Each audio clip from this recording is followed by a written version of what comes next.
Hello student, कैसे हैं आप। नेक्सस एजुकेशन पॉइंट में आपका स्वागत है। हम आज एक नई वीडियो के साथ आज हम बात करेंगे एमपीएसई 001 भारत तथा विश्व इग्नू यूनिवर्सिटी। आज हम इस वीडियो में शीत युद्ध की समाप्ति के बाद भारत और अमेरिका के जो संबंध है उसके बारे में चर्चा करेंगे। भारत और अमेरिका के बीच संबंधों की संपूर्ण जानकारी के लिए हमारे इस वीडियो को लास्ट तक देखिए। अगर आपने अभी तक हमारे चैनल को सब्सक्राइब नहीं किया तो हमारे चैनल को सब्सक्राइब करें, बेल आइकन जो बजाए, ताकि हमारे आने वाली वीडियो का नोटिफिकेशन आपको आसानी से मिल सके। लाइक कमेंट शेयर करना ना भूलें। चलिए शुरू करते हैं। युद्ध की समाप्ति के पश्चात भारत और अमेरिका के बीच नए संबंधों की शुरुआत पर चर्चा की जाए। जो शीत युद्ध खत्म हुआ था उससे 90-91 के बाद, तो भारत और अमेरिका के जो संबंध है उनमें काफी बदलाव आया और भारत ने अमेरिका के साथ घनिष्ठ संबंध बनाने के प्रयास शुरू किए। यहां तक कि अमेरिका ने भी भारत के साथ, क्योंकि भारत का एक विश्व लेवल बहुत बड़ा बाजार है और भारत अपना एक अंतरराष्ट्रीय पर एक महाशक्ति के रूप में उभरता जा रहा है, इसलिए अमेरिका और भारत के बीच में संबंध है वो उनमें बहुत ही निकटता आई। अब चलिए बात करते हैं। जैसा कि भारत और अमेरिका अगर हम बात करें, दोनों ही दुनिया के सबसे बड़े लोकतांत्रिक देश माने जाते हैं, क्योंकि भारत और अमेरिका सबसे बड़े लोकतांत्रिक देश है। शीत युद्ध खत्म होने के बाद दुनिया की राजनीति में सबसे बड़ा बदलाव आया। सोवियत संघ का विघटन खत्म, सोवियत संघ का विघटन हुआ तो शीत युद्ध का अंत हो गया, अमेरिकी वर्चस्व की शुरुआत हुई, यानी विश्व राजनीति में एक बहुत बड़ा बदलाव आया, जिससे भारत और अमेरिका के संबंधों में नई दिशा शुरुआत हुई। पहले दोनों देशों के बीच दूरी थी, क्योंकि शीत युद्ध के दौरान भारत ने अमेरिका और सोवियत संघ से अपने आप को दूर रखा, दोनों से दूरी बनाए रखी। लेकिन शीत युद्ध की समाप्ति के बाद भारत और अमेरिका के जो दूरियां थी वो खत्म हुई और दोनों ही करीब आए। लेकिन 1991 के बाद जब भारत ने नई आर्थिक नीति को अपनाया, तो नई आर्थिक नीति के बाद भारत के और अमेरिका के जो आर्थिक संबंध है वो घनिष्ठ होने लगे। अमेरिका ने भारत में आकर अपने बड़े बड़े उद्योगों को स्थापित किया और अपनी नीतियों में बदलाव करके भारत से अपनी नीतियों को जोड़ा। भारत की आर्थिक सुधार नीति और वैश्विक बदलती परिस्थितियों ने दोनों देशों को एक दूसरे के करीब लाया, जैसे तकनीक, व्यापार, सुरक्षा, व्यापार सहयोग यानी परमाणु सहयोग जैसे क्षेत्रों में विश्वास बढ़ा दोनों में। इसी तरह भारत और अमेरिका के संबंध धीरे धीरे मजबूत रणनीतिक साझेदारी में बदल गए। अतः विश्व युद्ध की समाप्ति के पश्चात भारत और अमेरिका के बीच नए संबंधों की शुरुआत को निम्नलिखित प्रकार से स्पष्ट कर सकते हैं। तो इस तरह से भारत और अमेरिका के जो संबंध थे उनमें काफी निकटता आई।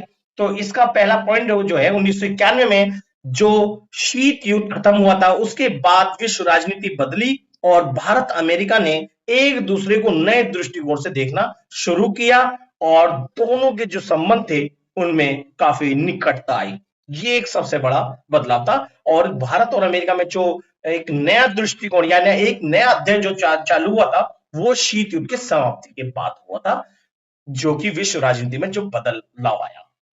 दूसरा है सोवियत संघ के टूटने के बाद, यानी जब सोवियत संघ का विघटन हुआ था 1990-91 में हुआ था सोवियत संघ का विघटन। इस सोवियत संघ के विघटन के बाद भारत को नए सहयोगी की जरूरत महसूस हुई, क्योंकि भारत को एक अच्छा बहुत ही मजबूत दोस्त चाहिए था। तो इस दोस्त की जो कमी थी वो अमेरिका ने पूरी की, इसलिए अमेरिका की निकटता भारत की ओर बढ़ने लगी।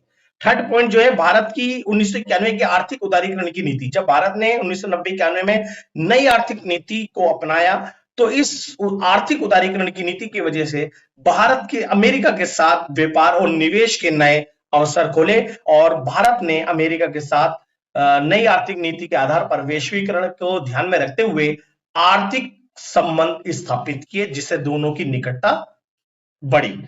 फोर्थ पॉइंट है दोनों देशों के बीच तकनीक, विज्ञान, शिक्षा के क्षेत्र में भी सहयोग बढ़ने लगा और एक दूसरे के देशों के जो विद्यार्थी है वो एक दूसरे देशों में जाकर शिक्षा ग्रहण करने लगे। इस तरह से फिफ्थ पॉइंट है 1990 के दशक में अमेरिका ने भारत को एशिया में स्थिर और संभावनाओं वाला देश माना और अमेरिका ने भारत में यानी एशिया में अपने प्रभाव को बढ़ाया, यानी व्यापार को बढ़ाया, जिससे इसका अधिकतर लाभ भारत को प्राप्त हुआ। सिक्स पॉइंट है 2005 का भारत अमेरिका असैन्य परमाणु समझौता, क्योंकि 2005 में भारत और अमेरिका के बीच में असैन्य परमाणु समझौता हुआ था। दोनों देशों के संबंध में ऐतिहासिक मोड़ साबित हुआ, जिससे दोनों देशों के बीच में जो निकटता थी वो बढ़ने लगी।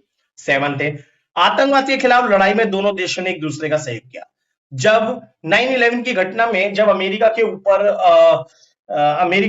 ऊपर अलकायदा ने जब अपने 4 व्यावसायिक विमानों का जो अपहरण करके उसके ऊपर जो ठिकाना लगाया था और वहां पर एक बहुत बड़ी आतंकवादी घटना यानी बहुत जनसंहार यानी जनमानस को अंकित किया था, आतंकवादी घटना हुई थी, तो इसकी बड़े स्तर पर भारत ने बड़ी गहरी जो दुख के साथ उसकी आलोचना करी और उस दुख व्यक्त करा।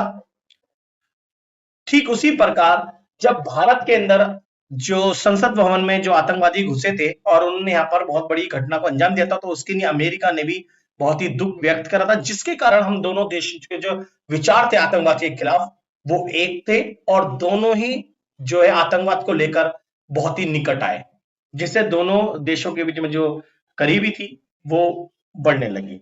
8वां रक्षा क्षेत्र में संयुक्त सैन्य अभ्यास, क्योंकि समय समय के साथ साथ भारत और अमेरिका के जो बीच में ना सैन्य अभ्यास होता रहता है, कभी हमारे बंगाल की खाड़ी में, कभी अरब सागर में, कभी कहीं हथियार खरीद, सूचना आदान प्रदान भी बढ़ा है। इंडो पैसिफिक क्षेत्र में चीन की बढ़ती भूमिका के कारण भारत अमेरिका के रणनीति हित और भी करीब आए, जिससे दोनों के संबंधों में निकटता आई। 10 है, आज दोनों देश रणनीतिक साझेदार बन चुके हैं और व्यापार, सुरक्षा, तकनीक, वैश्विक मुद्दों पर मिलकर काम कर रहे हैं।